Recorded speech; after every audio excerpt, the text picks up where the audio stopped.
एक बार की बात है, एक गांव में एक ब्राह्मण रहता था। वह सुबह उठता, नहाता, पूजा करता, खाना खाता और फिर सो जाता।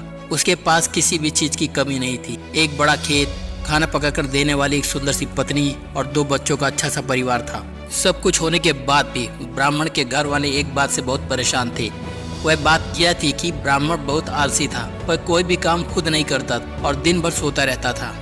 एक दिन बच्चों का शोर सुनकर ब्राह्मण जाग गया और उसने देखा कि उसके दरवाजे पर एक साधु महाराज आए हैं। ब्राह्मण और उसकी पत्नी ने साधु महाराज का स्वागत किया और उन्हें भोजन कराया। भोजन के बाद ब्राह्मण ने साधु की खूब सेवा की। साधु महाराज उनकी सेवा से काफी प्रसन्न हुए और उन्हें वरदान मांगने को कहा।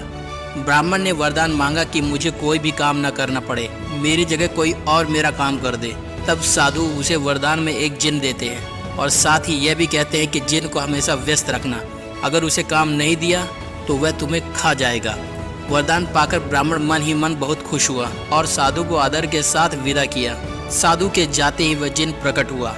पहले तो ब्राह्मण उसे देखकर डर जाता है, लेकिन जैसे ही वह ब्राह्मण से काम मांगता है तब ब्राह्मण का डर दूर हो जाता है और वो उसे पहला काम खेत जोतने का देता है। अब जिन वहाँ से गायब हो जाता है और ब्राह्मण की खुशी का ठिकाना नहीं रहता है। कुछ ही देर में जिन फिर आ जाता है और बोलता है कि खेत जोत दिया, दूसरा काम दीजिए। ब्राह्मण सोचता है कि इतना बड़ा खेत इसने इतनी जल्दी कैसे जोत दिया। ब्राह्मण इतना सोच ही रहा था कि जिन कहता है कि जल्दी मुझे काम बताओ, नहीं तो मैं आपको खा जाऊंगा।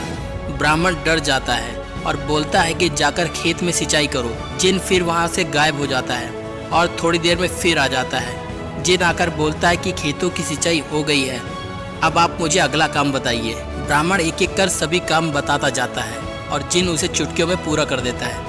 ब्राह्मण की पत्नी ये सब देख रही थी और अपने पति के आलसीपन पर चिंता करने लगी।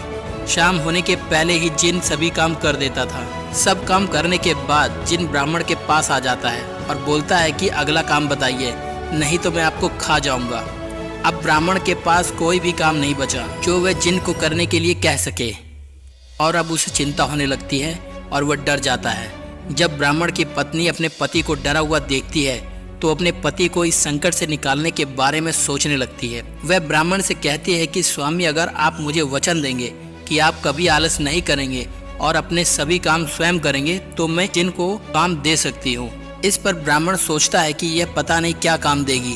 अपनी जान बचाने के लिए ब्राह्मण अपनी पत्नी को वचन दे देता है। इसके बाद ब्राह्मण की पत्नी जिन से कहती है कि हमारे यहाँ एक कुत्ता है, तुम जाकर उसकी पूंछ सीधी कर दो। याद रखना, उसकी पूंछ एकदम सीधी होनी चाहिए। जिन कहता है कि अभी यह काम कर देता हूँ। यह बोलकर वह वहाँ से चला जाता है और लाख कोशिश करने के बाद भी वह कुत्ते की पूंछ सीधी नहीं कर पाता है और हार मान लेता है। हार कर जिन ब्राह्मण को छोड़कर चला जाता है। उस दिन के बाद से ब्राह्मण अपने आलस को छोड़कर सभी काम स्वयं करता है और उसका परिवार भी खुशी खुशी रहने लगता है। दोस्तों, हमें इस कहानी से शिक्षा मिलती है कि हमें कभी आलस नहीं करना चाहिए।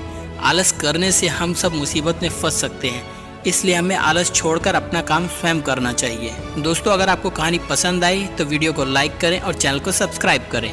धन्यवाद।